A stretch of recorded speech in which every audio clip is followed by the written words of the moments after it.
নমস্কার, বাংলা সেরা গল্পে সবাইকে জানাই স্বাগত। শুরু করছি আজকের গল্প। আজ পড়ে শোনাব সাহিত্যিক প্রবোধ কুমার সান্যালের লেখা গল্প প্রেতিনী। তাহলে শুরু করি। গল্পের নাম প্রেতিনী। সব স্বাদ আহ্লাদ ঘুচে যায়। তখন 13 বছরের মেয়ে। বিয়ের 3 দিন না যেতে স্বামী হলো দেশত্যাগী। কপালের সিঁদুরের চিহ্নটুকু রইল, কিন্তু হাট গেল ভেঙে। সে ভাঙা হাটে আসর আর জমল না। সধবা, বিধবা ও কুমারীর একত্র সমাবেশে চন্দ্রময়ী হয়ে রইল সকলের চোখে একেবারে অপূর্ব। সংযম এবং সতীত্বের পরীক্ষা চলল বছরের পর বছর। চন্দ্রময়ীর হৃদয়াবেগ ছিল না, ব্যর্থতার বেদনা ছিল না। সুতরাং পথ চলতে গিয়ে পা তার এতটুকু টলেনি। সে খেলে, ভালো মন্দ খেয়ে, ঝগড়াঝাটি করে, পরের সেবা করে, তীর্থে তীর্থে ঘুরে, রামায়ণ মহাভারত পড়ে দিব্যি বয়সটা গেল কেটে। যেটুকু চঞ্চলতা ছিল থেমে গেল। আগুন যেটুকু ছিল ধুইয়ে ধুইয়ে গেল ছাই হয়ে। রক্তর মধ্যে জল মিশে পাতলা হয়ে গেল। বুদ্ধিবৃত্তিটাকে আচ্ছন্ন করল আসন্ন বার্ধক্যের একটি অস্পষ্ট ছায়া। চন্দ্রময়ীর বয়স এই সবেমাত্র 40 পার হয়েছে। জীবনে তার একটিও ভালোবাসা হয়েছিল কি না কে জানে, হয়েও থাকতে পারে। স্ত্রীর মতো করে একজনও কেউ ভালোবাসেনি। বয়স্থা কোনো মেয়ের পক্ষে একথা যে অতিরিক্ত সম্মানহানিকর। ভালোবাসিনি একথা অনেক মেয়েই বলতে পারে, কিন্তু ভালোবাসা পায়নি একথা বলতে মেয়েদের মুখে কেমন যেন আটকায়। চন্দ্রময়ীর বাসস্থানটি, বাড়িটি নিতান্ত ছোট নয়। 3টি তলায়, সব শুদ্ধ অনেকগুলি বারান্দা এবং দালান। ধর্মশালা বলে ভুল হওয়া নিতান্ত অস্বাভাবিক নয়।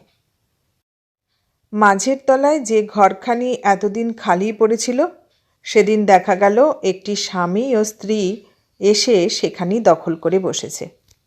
বউটি ছেলে মানুষ, নিজেই রাঁধে বাড়ে, নিজেই সব কাজকর্ম করে, এবং স্বামীর অনুপস্থিতিতে দেখা যায় যে ঘরের মধ্যে খিল এঁটে দিয়ে নিঃসারে ঘণ্টার পর ঘণ্টা কাটিয়ে দেয়।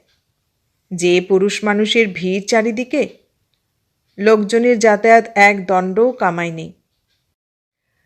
তেতলা থেকে চন্দ্রময়ী একদিন নেমে এলো। দরজার কড়া নাড়তেই ভিতর থেকে বউটি দরজা খুলে দিল। চন্দ্রময়ী একটুখানি হেসে জিজ্ঞাসা করল, তোমার নাম কি? এমন আকস্মিক কৌতূহলের সঙ্গে বউটির পরিচয় ছিল না। আস্তে আস্তে বলল, নিরুপমা। নিরুপমা? বেশ নাম। আচ্ছা, নিরু বলেই ডাকব। ও কি, অবেলায় মাথার চুল এলো কেন? চুল তোমার একেবারে মেঘের মতন বাছা। বসো, বেঁধে দিয়ে যাই। নিরুপমা আর প্রতিবাদ করতে পারল না। কাঁটা চিরুনি ফিতে বার করে আনল। চন্দ্রময়ী ভিতরে ঢুকে তাকে কোলের কাছে নিয়ে চুল বাঁধতে বসে গেল। কি করেন তোমার স্বামী? হ্যাঁ বৌমা। দোকান আছে। ও, ছেলেপুলে কটি? এখনো কিছু হয়নি। চুল বাঁধতে বাঁধতে চন্দ্রময়ী এদিক ওদিক তাকায়। বদ্যভ্যাস একটি তার ছিল বৈকি। ভ্রুকুঞ্চিত কৌতূহলী দৃষ্টিতে তার কেমন একটা পীড়াদায়ক সন্দেহ আর উদ্বেগ দেখা যেত। ও ছবিটি কার বৌমা? ওই যে জানলার পাশে। উনি আমার বড় কাকা। ও, সেলাইয়ের কাজ রয়েছে দেখছি। সেলাই করো? আচ্ছা, বাসি ফুল অতগুলো জমি রেখেছ কেন? তোমার স্বামী বুঝি এনে রেখেছেন? তা বেশ বেশ। বলি, হ্যাঁ মা, ঘরটা ঝাঁট দাওনি? বউটি বলল, দেব এইবার। চুলের মধ্যে কাঁটা গুঁজে দিয়ে চন্দ্রময়ী খানিকক্ষণ চুপ করে বসে রইল। পরে বলল, তোমরা বুঝি কলাইয়ের বাসন ব্যবহার করো বৌমা? আজ্ঞে হ্যাঁ। ওগুলো কিসের কৌটো? মশলাপাতি থাকে বুঝি? প্রশ্নের পর প্রশ্নে নিরুপমা ক্ষতবিক্ষত হয়ে উঠেছিল। চন্দ্রময়ী বুঝতে পারল কিনা কে জানে, উঠে যাবার আগে বলল, দেখি বৌমা, একবার এদিকে ফেরো তো। নিরুপমা ঘুরে বসতেই তার মুখখানি ধরে চিবুকটি নেড়ে আদর করে চন্দ্রময়ী বলল, বেশ বউ, খুব পছন্দ। তারপর উঠে চলে যাবার সময় বলে গেল, তুমি আমার মেয়ের বয়সী।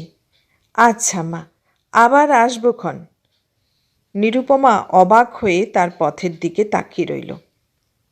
তাড়াতাড়ি সে তেতলায় নিজের ঘরে গিয়ে ঢুকল। দরজার কাছে গিয়ে দাঁড়িয়ে সে খুব হাসতে লাগল। এ হাসির মধ্যে নারীর অন্তর মাধুর্যের তীব্র তীক্ষ্ণতাই ছিল পরিমাণে কিছু বেশি। চন্দ্রময়ীর জীবনযাত্রার যে কোনো শৃঙ্খলা নেই তা বেশ বোঝা যায় তার গোছালো ঘরখানির চারিদিকে তাকালে। কাপড়ের কুটি, ভাঙা টিন, পুরনো হাঁড়ি, ফুটো থালা বাসন প্রভৃতিতে ঘরখানি একেবারে বোঝায়।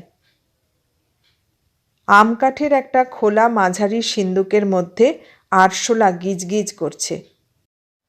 পায়া ভাঙা জলচৌকি চিৎ করে তার উপর রাজ্যের জঞ্জাল জড়ো করা।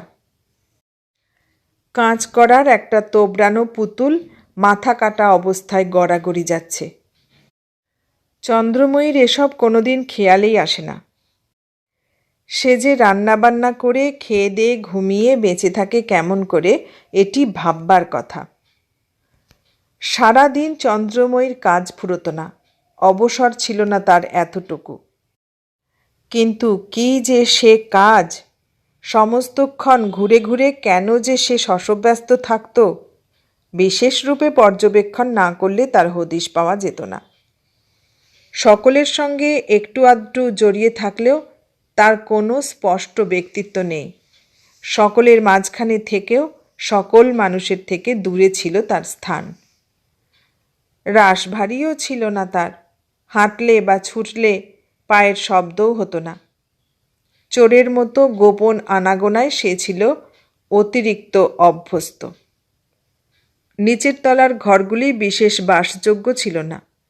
দু তিনখানি নোংরা অন্ধকার ঘর এই সেদিন পর্যন্ত খালিই পড়েছিল। অনেক দিন, অনেক সময় এই ঘরগুলি থেকে চন্দ্রময়ীকে চট করে বেরিয়ে চলে যেতে দেখা গেছে। কারণ জিজ্ঞেস করলে বলতো, এমনি যদি কেউ আসে, ঘরদোর পরিষ্কার থাকলে ভালো দেখায়। অনুমান তার মিথ্যে নয়। লোকজন এলো। গুটি ৩-৪ যুবক ছুটিতে পশ্চিমে হাওয়া খেতে এসেছে, থাকবে কিছুদিন। চন্দ্রময়ী কার একটা ফুটো সারানো বালতি নিয়ে উপর থেকে নেমে এলো। দরজার কাছে দাঁড়িয়ে বলল, কুলোবে তো বাবা, দুখানি ঘরে তোমাদের চলবে? কাশির বাড়ি সব এমনই বাবা, সব জায়গাতেই অন্ধকার। একটি ছেলে বলল, চলে যাবে কোনো রকমে, এটা তো আপনার বাড়ি নয়। আর বাবা, আমার জিনিস কি আর বলা চলে? এসব তোমাদেরই, আমি শুধু আগলে দারোয়ানের মতো বসে আছি। তোমার নাম কি? ভূপতি। আর এই আমার বন্ধু দয়ানন্দ, আর উনি নিখিল। চন্দ্রময়ী গিয়ে কল থেকে এক বালতি জল এনে রাখল। পরে জলের উপর ঢাকা দিয়ে ঝাঁটা এনে ঘর ঝাঁট দিতে শুরু করে দিল। ছেলেরা নির্বাক দৃষ্টিতে তার দিকে একবার তাকালো। পরে বলল, কি করছেন? এ কি ভালো হচ্ছে? এত করলে আমাদের এখানে থাকতে লজ্জা হবে যে। চন্দ্রময়ী একটুখানি হাসল শুধু, এবং সে হাসি এমনই যে এ কাজে যেন আর কারো অধিকার নেই, এ শুধু তারই একার। এমনি করেই হলো আত্মীয়তা। এমনি মুখ থাবা দিয়েই নিল চন্দ্রময়ী পরের উপর অধিকার। অনাত্মীয়ের সেবার এই যে আতিশয্য, এর টান ছিল চন্দ্রময়ীর ভয়ানক বেশি। দোতলায় যিনি থাকেন তিনি একজন প্রবীণ ডাক্তার, বয়স আন্দাজ 50 বছর, কাঁচা পাকা চুল, বিপত্নিক। একটি তরুণী প্রমুখ কয়েকটি ছেলেপুলে নিয়ে তিনি বেশ শান্তিতেই বসবাস করেন।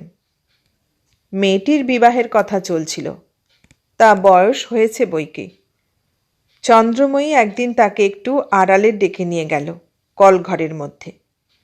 এক হাতে গলাটা জড়িয়ে আর এক হাতে চিবুকটি ধরে বলল, বিয়ে হবে? হ্যাঁ রে বিনিতা। বিনিতা লেখাপড়া জানা মেয়ে, সুতরাং তার চেহারায় একটি গাম্ভীর্যের ছায়া আছে। বলল, এমন আড়ালে ডেকে চুপি চুপি জিজ্ঞেস করছেন কেন? হলে তো আর লুকিয়ে হবে না। না, তাই বলছি। চুপি চুপি চন্দ্রময়ী বলল, সত্যি হবে? মেয়েরা আর কবে চিরকাল আইবুড়ো থাকে মাসিমা? বিনিতা গড়গড় করতে করতে উপরে উঠে এলো। কোনো মানুষের অবজ্ঞা চন্দ্রময়ীকে আহত করে না। ভূপতি এবং তার বন্ধুরা বাড়ি ছিল না। চন্দ্রময়ী একবার এদিক ওদিক তাকিয়ে ঘরের কাছে এসে উঁকি মেরে দেখল। কি তার উদ্দেশ্য তা শুধু সেই জানে। ফিরে এসে উপরের সিঁড়িতে পা দিতেই তার নজর পড়ল কতকগুলো এঁটো বাসনের উপর। বাসনগুলি ভূপতিদের। চন্দ্রময়ী নেমে এসে সেগুলো কলতলায় নিয়ে গিয়ে মাজতে বসে গেল। বামুনের মেয়ে, কিন্তু জাতিভেদের সংস্কার তার তখন মনেই এলো না। কাজ হয়ে গেলে ধোয়া বাসনগুলি এনে দরজার কাছে গুছিয়ে রেখে তৃপ্ত মনে সে উপরে উঠে এলো। হঠাৎ সম্মুখে ডাক্তারবাবুকে দেখেই লজ্জায় ও শরমে মাথার কাপড় আরেকটু টেনে দিয়ে ক্ষিপ্র গতিতে সে আবার তেতলায় উঠে গেল। ডাক্তারবাবুকে দেখলে তার বুকের রক্ত বুকের মধ্যেই দাপাদাপি করে। নিজের ঘরে এসে সে হাঁপাতে লাগল। উত্তেজনায় মুখখানা তার রোমাঞ্চ হয়ে এসেছিল। ডাক্তারবাবু কি তার মুখের চেহারা দেখতে পেয়েছিলেন? রূপ! চন্দ্রময়ীকে দেখলে গা ঘিন ঘিন করে। বিরল কেশ, দাঁত উঁচু, সাপের চোখের মতো দুটো ছোট ছোট চোখ, হাত পাগুলি কদাকার, চির উদাসীর মতো একখানি শীর্ণ দেহ। চন্দ্রময়ী যেন বিধাতার সৃষ্টির ব্যর্থতাকে স্মরণ করিয়ে দেয়। অপরাহ্নের আলো ম্লান হয়ে এসেছে। চন্দ্রময়ী আবার আস্তে আস্তে নেমে এলো। দোতলার সিঁড়ির কাছে দরজাটা একটু ধাক্কা দিল, দরজা খুলে গেল। নিরুপমা নিচে তখন কাপড় কাচতে গেছে। ঘরে ঢুকে চন্দ্রময়ী দেখল 2-3খানি ধুতি ও শাড়ি মেঝে লুটোপুটি খাচ্ছে। সেগুলি সে গুছিয়ে রাখল। বিছানাগুলো এক জায়গায় জড়ো করা ছিল, সেগুলি অতি যত্নে বিন্যাস করে মেঝের উপর ছড়াতে লাগল। আগে মাদুর, তারপর শতরঞ্চির উপর তোশক, তার উপর একখানি ধবধবে সাদা চাদর। চাদরখানি পেতে পাশ বাড়ি সাজিয়ে রাখল। তারপর উঠে দাঁড়িয়ে দরজার দিকে ফিরতেই একেবারে নিরুপমার সঙ্গে মুখোমুখি। নিরুপমার মুখখানি তখন বিছানার দিকে তাকিয়ে রাঙা হয়ে উঠেছে। এই যে বৌমা, এই নাও বাছা তোমার ঘরদোর। তুমি একা আর কত পারবে মা? নিরুপমা বলল, রোজই তো করি। চন্দ্রময়ী একটু হাসল, বলল, ইচ্ছে হলো করে দিয়ে গেলাম। আমার তো আর হাতে কোনো কাজ নেই মা। দাঁড়াও বাছা, রাতের জন্য তুলে এনে দিচ্ছি। না না থাক, কেন এত কষ্ট করবেন আপনি? দরজার বাইরে এসে চন্দ্রময়ী কয়েক মুহূর্ত থমকে দাঁড়ালো। তারপর নিচে নেমে এসে যাবার সময় তার সেই কদাকার মুখে একটুখানি হেসে বলল, তা হোক বৌমা, দয়া করে একটু আধটু কিছু আমাকে করতে দিও, এতে তো তোমারই লাভ মা। চন্দ্রময়ী সিঁড়ি দিয়ে নেমে এলো। নিচের ঘরে তখন আলো জ্বলছে। ভূপতিরা ঘরের মধ্যে বসে বসে গল্প করছিল। রান্নাঘরের ভিতর একটি হিন্দুস্থানি ছেলে রাতের খাবার তৈরি করছে। দরজার কাছে দাঁড়িয়ে সে চুপি চুপি বলল, এই। ছেলেটা মুখ তুলে তাকালো। চন্দ্রময়ী বলল, চেঁচামেচি করিস নে, তোর মশলা পিষে দেবার দরকার আছে তো? ঘাড় নেড়ে ছেলেটা জানালো, আছে। ব্যাস, তখন আর কি। চন্দ্রময়ী ভিতরে ঢুকে কোমরে কাপড় জড়িয়ে বসে গেল বাটনা বাটতে। অতি যত্নে, অতি সাবধানে এবং অতি গোপনে সে একে একে লঙ্কা, হলুদ, ধনে, জিরামরিচ চমৎকার মিহি করে বেটে দিতে লাগলো। মনে হচ্ছিল তার হৃদয়ের সমস্ত দাক্ষিণ্য, মমতা, মায়া, যত কিছু হৃদয়বৃত্তি তার গুপ্ত হয়ে লুপ্ত হয়েছিল, সেগুলি একে একে জেগে উঠে এই সব ছোট ছোট কাজের মধ্যে সঞ্চারিত হয়ে যাচ্ছে। কে তোকে ডেকে আনলো রে? ছেলেটা বলল, ভূপতিবাবু। চন্দ্রময়ী বলল, মাইনেটা একটু কম নিস বাছা, ভূপতির এখন অনেক খরচ। ছেলেটা চুপ করে রইল। চন্দ্রময়ী পুনরায় বলল, শরীরটা আমার ভালো নেই না, তাই তোকে রাখতে হলো। বাবুকে একটু যত্ন আত্তি করিস, মাইনে বাড়িয়ে দেব। বাইরের ঘরে তখন কি একটা কথার হাসির ধুম পড়ে গেছে। ছেলেগুলির ঠিক শিশুর মতো উচ্ছল, চঞ্চল, প্রাণের প্রাচুর্যে তারা যেন টলমল করছে। চন্দ্রময়ীর কান দুটো সেই দিকে খাড়া হয়েছিল। বলল, যে বয়সের যা, বাইরের লোক কি আর এসব বুঝবে? একটু হাসি তামাশা না করলে শরীর ভালো থাকবে কেন? বলি, ও কি হচ্ছে? অমনি করে কি মাছ সাঁতলায়? মাছগুলো তো পুড়িয়েই ফেললি। নে, সরে বস। হলুদ মাখা হাত দুখানা ধুয়ে এসে চন্দ্রময়ী ছেলেটাকে সরিয়ে দিয়ে নিজে রাঁধতে বসে গেল। বলল, দু একদিন দেখিয়ে শুনিয়ে না দিলে পারবি নে, দেখতে পাচ্ছি। দাঁড়া দাঁড়া, যাস নে এখন কোথাও। শোন বলি। ছেলেটা ফিরে দাঁড়ালো। চন্দ্রময়ী উঠে গিয়ে বাজার থেকে আনা মিষ্টি তার হাতে দিয়ে বললে, গালে দিয়ে এইখানে বসে জল খা, যাস নে কোথাও, বুঝলি? ছেলেটা তাকে বাড়ির সর্বময়ী কর্ত্রী বিবেচনা করে নির্বিচারে তার এই আদেশ মেনে নিয়ে নিঃশব্দে বসে রইল। ও ঘর থেকে আওয়াজ এলো, এই গিরধারী, বেটা ভাত চড়িয়ে দে না, পেট তো চুই চুই করছে।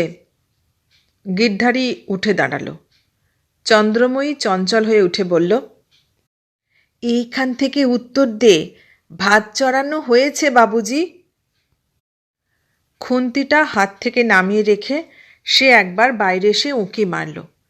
তারপর বলল, দেখিস, আমি এখানে রয়েছি এ কথা ভূপতি শোনে না যেন। আমার অসুখ হয়েছে কি না তাই নিচে নামতে বারণ করে দিয়েছে।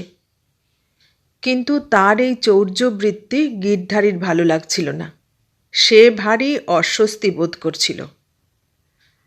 আত্মগোপন করবার শক্তি যার অনেকখানি, মানুষের মনের কথা জানবার একটি বিধিদত্ত ক্ষমতা আছে তার। চন্দ্রময়ী একবার বাইরের দিকে তাকালো। রাত্রি অন্ধকার কিনা কে জানে, হয়তো চন্দ্রোদয় হয়ে থাকতে পারে, কিন্তু নিচেটা ঘুটঘুট অন্ধকার, আলো নেই, হাওয়া নেই, আকাশ নেই, অবকাশ নেই। নিরুদ্ধ নিঃশ্বাসের মধ্যে মানুষের গলার আওয়াজ ছেঁড়া তবলার শব্দের মতো ঢ্যাপ ঢ্যাপ করে। চন্দ্রময়ী ঘাড় ফিরিয়ে গিরধারীর মুখের দিকে তাকালো। তারপর ধীরে ধীরে বলল, ভূপতি আমার ছেলে কি না, তুই তা জানবি কি করে? সবে এসেছিস বই তো নয়। 32 নারী ছেঁড়া যে ছেলে, সে তার মায়ের শরীর দেখবে না? গিরধারী একথা আগেই বুঝেছিল। ভাত নামিয়ে খাবার ব্যবস্থা করে দিয়ে চন্দ্রময়ী লুকিয়ে চলে গেল। ছেলেরা যখন খেতে এসে বসল, সে তখন আড়ালে দাঁড়িয়ে চোরের মতো তাদের দিকে তাকিয়ে দেখতে লাগল। গিরধারীর পরিবেশনের মধ্যে কতটুকু যত্ন আছে তার নজর এড়াল না। নিজের হাতে সে যদি ভূপতিদের খাইয়ে দিতে পারত তাহলেই হতো ভালো। চন্দ্রময়ী নেমে এসে পা টিপে তাদের ঘরে গেল। বিছানাগুলি ঝেড়ে ঝুড়ে অতি ভালো করে পেতে দিল। ঘরের মধ্যে সিগারেট ও দেশলাইয়ের কতকগুলি কুচি ছড়ানো ছিল, সেগুলি কুড়িয়ে কুড়িয়ে জানালার বাইরে ফেলে দিল। পাছে ঝাঁটা দিয়ে ঝাঁট দিলে শব্দ হয়, এজন্যে আঁচল দিয়ে সমস্ত ঘরের মেঝেতে সে পরিষ্কার করল। পায়ের বুড়ো আঙুলের উপর ভর দিয়ে সে যখন নিঃশব্দে উপরের সিঁড়িতে উঠে গেল, ছেলেরা তখন সোৎসাহে আহার সাঙ্গ করে উঠেছে। উল্লাসে চন্দ্রময়ীর সর্বাঙ্গ একেবারে কেঁপে উঠল। সন্তানের ভোজন তৃপ্ত মন মাকে কি আনন্দিত করে না? ঘরের মধ্যে স্বামীকে খেতে বসিয়ে নিরুপমা এসে দরজার কাছে দাঁড়িয়েছিল।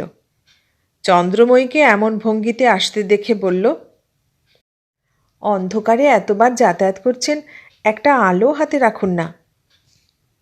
আর মা, আলো? চন্দ্রময়ী বলল, সময় কই?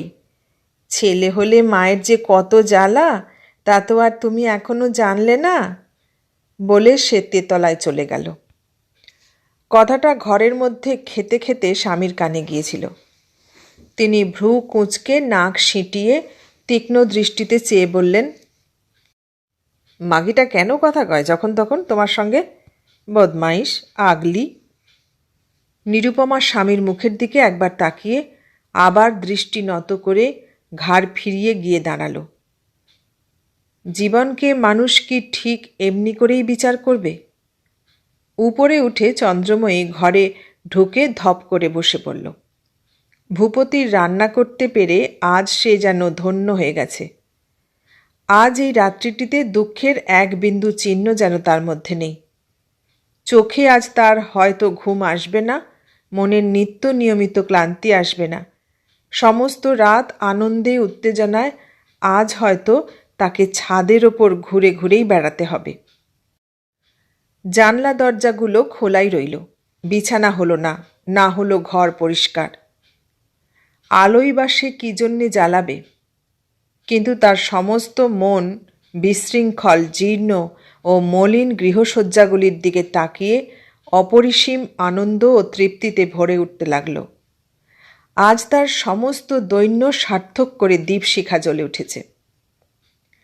সারাদিন পরিশ্রমের পর তার চোখ বুজে এলো, কিন্তু চোখ বুজে সে দেখলে শিশু ভূপতিকে, ফুটফুটে 2 বছরের ছেলে, অশান্ত পাথরের কুচির মতো কঠিন, স্তন্য পিপাসায় শিশু ব্যাঘ্রের মতো সে যেন চন্দ্রময়ীর বক্ষস্থলে প্রথম দাঁতের আঘাতে জর্জরিত করছে। ভাবতে ভাবতে চন্দ্রময়ীর গা যেন ডৌল হয়ে এলো। মাদুরের উপর বসে নিরুপমা কি একখানা মাসিকের পাতা উল্টাচ্ছিল। চন্দ্রময়ী ঘরে এসে ঢুকল। এসে যে দুদণ্ড বসবো বৌমা, তার সময়ই পাইনে। তোমার সেই যে সেলাই ফোঁড়াইয়ের কাজ ছিল, শেষ হয়ে গেছে বুঝি? হ্যাঁ, সে সামান্যই। সেলাইটাও যদি শিখতাম। চন্দ্রময়ী বলল, কোনো কাজই হাতে থাকে না কি না, তাই কোনো কাজের সময়ও করতে পারিনি। চিরকালটা ভূতে পেয়েই রইলাম মা। কণ্ঠস্বরের মধ্যে তোষামোদের যে ঈষৎ আভাসটুকু ছিল তা নিরুপমার লক্ষ্য এড়াল না। কিন্তু সে ব্যথিত দৃষ্টিতেই চন্দ্রময়ীর দিকে তাকিয়ে বলল, ভগবানের রাজ্যে এমন যে কেন হয় বোঝাই যায় না। চন্দ্রময়ী বলল, সেই প্রথম দিনটি থেকে তোমাকে আমার ভালো লেগেছে বৌমা। মনে মনে তোমাকে নিয়ে অনেক কথা ভেবেছি। একটুখানি ম্লান হাসি হেসে বলল, কী রকম? চন্দ্রময়ী বলল, না তা নয়, এই ধরো পেটের মেয়ের মতন তোমাকে আমি ভাবতে পারিনি বৌমা। যদি তোমাকে আমি এ জন্মেই ছেলের বউ করে পেতাম। ও কথা বলে আর লাভ কি বলুন? ইচ্ছে মানুষের অনেক রকমই থাকে, ভেবে শুধু দুঃখ বাড়ানো।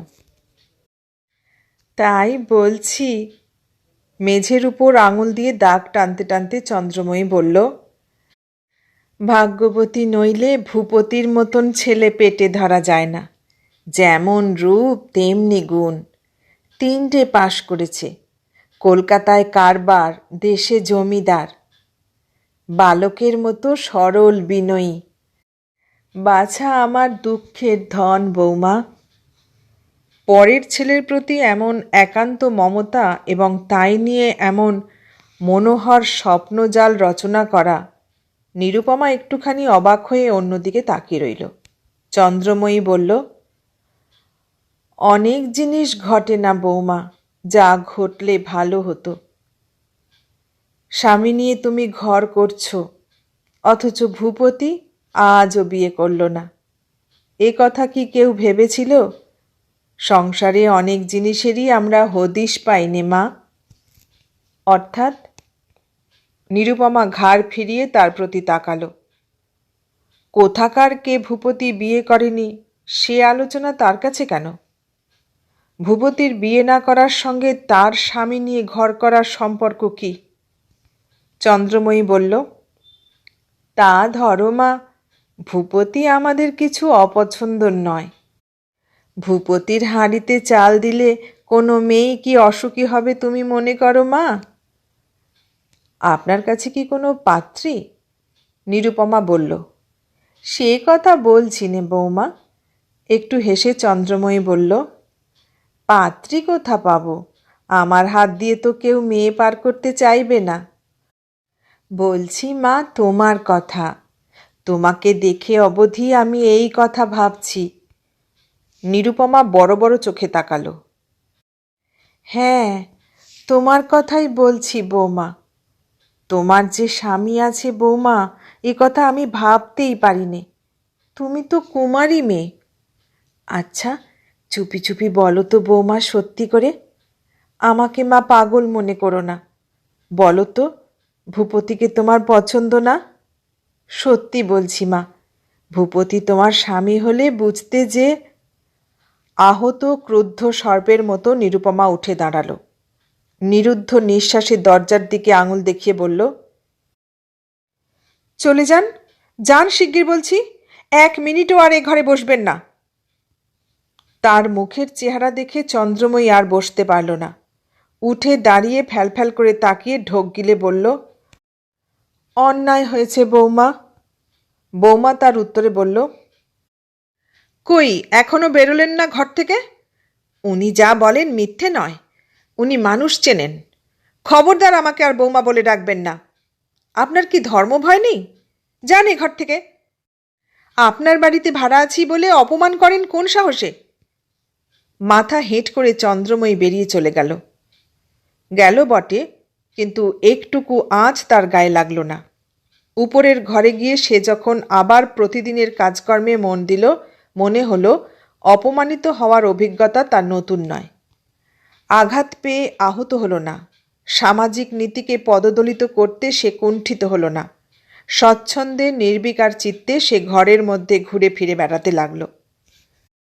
নিরুপমার ঘরের পাশ দিয়ে আনাগোনা করে, কিন্তু কথা বলতে সাহস করে না। এ ঘরটি চিরকালের জন্য তার মুখের উপর বন্ধ হয়ে গেছে। দোতলায় নেমে ডাক্তারবাবুর ছেলে মেয়েগুলির সঙ্গে সে হেসে হেসে কথাবার্তা কয়, একটু আধটু খেলাও করে। ছেলে মেয়েগুলি তার বড় প্রিয়। বিনিতা প্রায়ই লেখাপড়া নিয়ে ব্যস্ত থাকে। এই কদাকার স্ত্রীলোকটার গতিবিধির প্রতি নজর দেবার প্রয়োজন সে মনেই করে না। চন্দ্রময়ী যে লুকোচুরিও খেলতে পারে, এ কথা ছোট ছেলে মেয়েগুলির জানা ছিল না।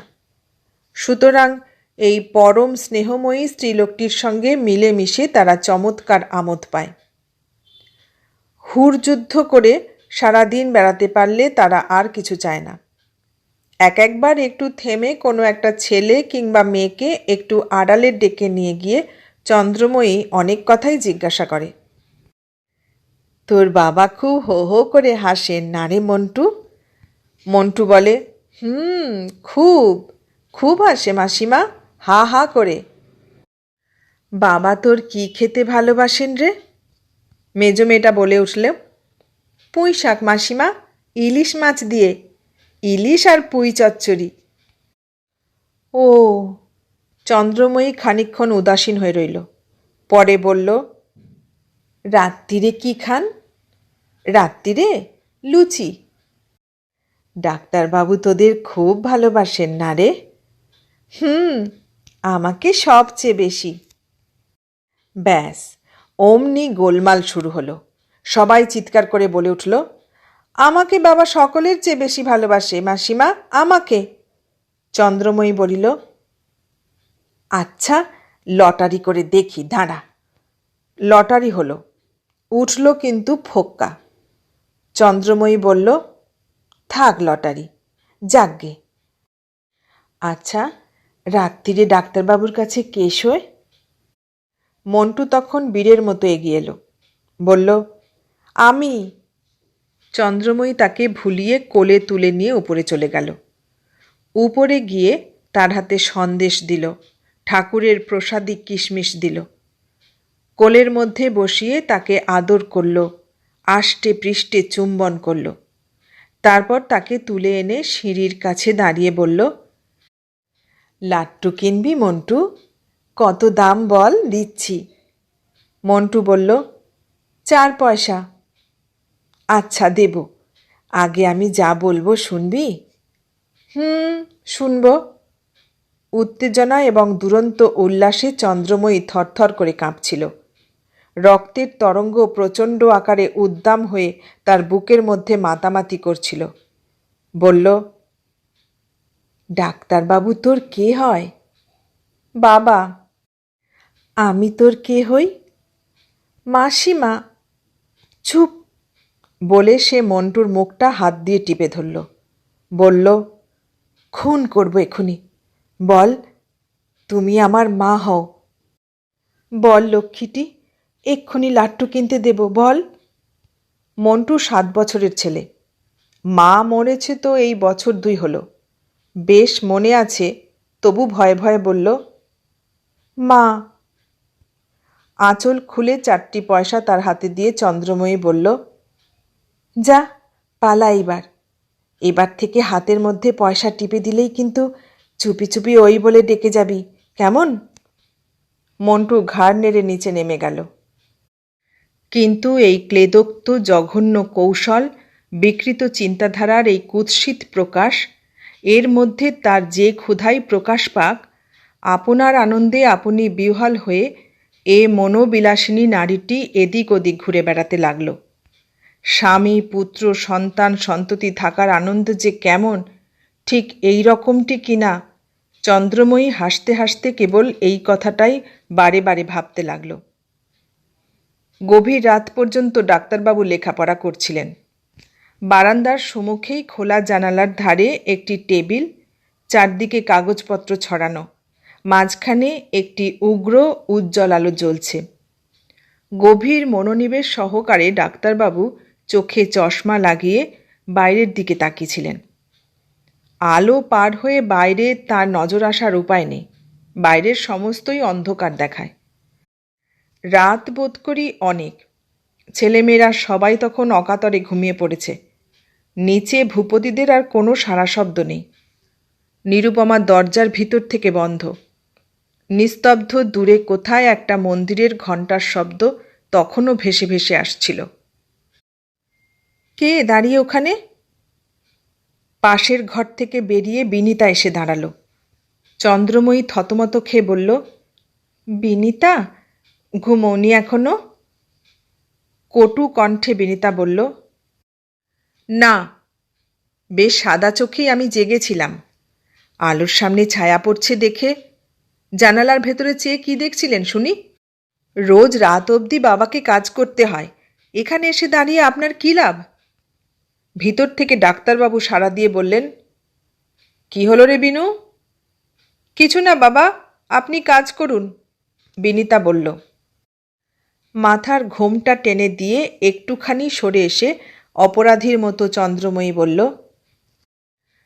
আলো নিভে গেছে মা, তাই একটা দেশলাইয়ের জন্যে। দেশলাই আমার কাছে চাইলেই তো হতো। হাতড়ে হাতড়ে একটি দেশলাই বার করে ঠক করে ফেলে দিয়ে বিনিতা বলল, যান, যদি কিছু দরকার হয় তো দিনের বেলায় সকলের সম্মুখে আমাদের কাছে চাইবেন, দেব, নইলে অমন চোরের মতন রাতের বেলা। ছি। হাতে করে দেশলাইটা নিয়ে চন্দ্রময়ী আবার উপরে উঠে গেল। ঘরে আলো জ্বলছে, এঁটো কাটা আহারের সামগ্রী চারিদিকে ছড়ানো। আঁচলের ভিতর থেকে এক বাটি তরকারি সে মেঝের উপর নামিয়ে রাখল, ইলিশ মাছ এবং পুঁই শাকের তরকারি। বসে পড়ে সে খানিক চুপ করে রইল। মনে হলো বহু কষ্টে ও যত্নে, নিতান্তই আগ্রহে সারা দিন ধরে সে আজ রান্নাবান্না করেছে। এই বাড়ির সমস্ত লোককে সযত্নে খাওয়াতে পারলে নিতান্ত মন্দ হতো না। অনেকক্ষণ অনেক রকম করে সে ভাবল। মনে হলো তার সে চিন্তার কুল নেই, অতীত নেই, বর্তমান নেই। আজকের এই সামান্য ব্যর্থতায় মনে হলো তার জীবনের পরিপূর্ণ স্পষ্ট ছবিটি ফুটে উঠেছে। এ চিন্তায় রাতই হয়তো শেষ হয়ে যাবে। আলোটা সরিয়ে এনে সারাদিনের পর ভাত বেড়ে সে যখন ইলিশ মাছ ও পুঁই শাকের তরকারি দিয়ে গ্রাসের পর গ্রাস তুলতে লাগলো, তখন ছোট ছোট তীক্ষ্ণ চোখ দুটো দিয়ে ঝরঝর করে জল নেমে এসেছে। বিনিতা কিন্তু এ চৌর্যবৃত্তিকে ক্ষমা করতে পারল না। পরদিন চন্দ্রময়ী সম্বন্ধে একটি অস্ফুট গুঞ্জন অগ্নির মতো ক্রমে বৃহদাকার ধারণ করল। বেলা তখন অবেলা। নিরুপমার স্বামী খগেন হঠাৎ এমন একটি মন্তব্য করে বসল, ডাক্তারবাবু যার প্রতিবাদ না করে পারলেন না। বিনিতা আগুন হয়ে উঠেছিল। নিচে দাঁড়িয়ে উঁচু গলায় ভদ্র ভাষায় রীতিমতো চন্দ্রময়ীকে সে অপমান করতে শুরু করে দিল। খগেন তার উত্তরে ঘৃণিত কণ্ঠে বলল, ঠিক বলেছেন, ভদ্রঘরের মেয়ে হোক, কিন্তু আমি বিশ্বাস করি মাগিটা যে কোনো অন্যায় অনায়াসে করতে পারে। ওকে দেখলে শুধু গা ঘিন ঘিন করে না, গা ছমছমও করে। Ferocious woman. চন্দ্রময়ী নেমে এসে সিঁড়ির কাছে দাঁড়িয়েছিল। এতক্ষণ পর্যন্ত সমস্তই সে নিঃশব্দে শুনেছে। নির্বিচার অপমান তাকে এতটুকু আহত করে না।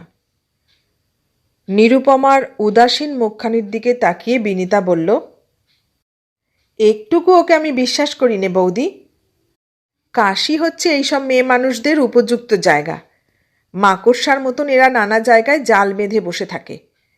মেয়ে মানুষ হয়ে মেয়ে মানুষের কাছে নিজের কথা লুকিয়ে রাখবে, এত বড় ওর সাহস।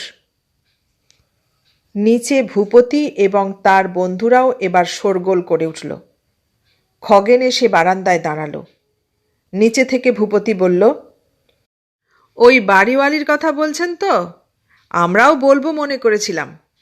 মাগিটা ইতরের একশেষ। দিন নেই রাত নেই আমাদের আশেপাশে কী মতলবে যে ঘুরে বেড়ায়, ভাবতে গেলে লজ্জায় মাথা হেঁট হয়ে আসে। বুড়ো মাগি, চুরি করে খায়, তাছাড়াও অনেক গুণ, বুঝলেন না? খগেন বলল, ফার্স্ট ক্লাস ককেট। আমরা মেয়ে ছেলে নিয়ে ঘর করি ভূপতিবাবু, এ বাড়ি ছেড়ে দেব। বিনিতা বলল, বাবাকে দিয়ে আজ সকালেই আমি বাড়ি ঠিক করছি, কাল আমরা চলে যাব। ভূপতি বলল, আমাদেরও কনসেশন টিকিটের সময় হয়ে এসেছে, শিগগির কলকাতা রওনা হচ্ছি। চন্দ্রময়ী একে একে সমস্তই শুনল। তারপর সিঁড়ি দিয়ে উপরে উঠে যাবার সময় একটুখানি ম্লান হেসে বলে গেল, কি আর বলবো মা, উঠে যাবে, তা যেও, ধরে তো আর রাখতে পারবো না। তা বলে বাড়িও কখনো খালি পড়ে থাকবে না। ছেলে পুলে মেয়ে পুরুষে আবার ভর্তি হয়ে যাবে। পরকে নিয়েই তো আমার ঘর কন্যা। কত মানুষ এখানে এলো, কত মানুষই চলে গেল। বাড়ি আমার ধর্মশালা। অবসন্ন দিনের পাণ্ডুর আলোকের দিকে এক দৃষ্টে তাকিয়ে নিরুপমার চোখে যে জল চকচক করে উঠেছে। নিরুপমা মানুষের হৃদয়ের বিচার করে। এতক্ষণ শুনলেন প্রবোধ কুমার সান্যালের লেখা গল্প প্রেতিনী। কেমন লাগলো গল্পটা? ভালো লাগলে লাইক, কমেন্ট, শেয়ার করবেন। আর নতুন বন্ধু হলে সাবস্ক্রাইব করার অনুরোধ রইল। সবাইকে অনেক ধন্যবাদ জানিয়ে আজ এখানে শেষ করলাম।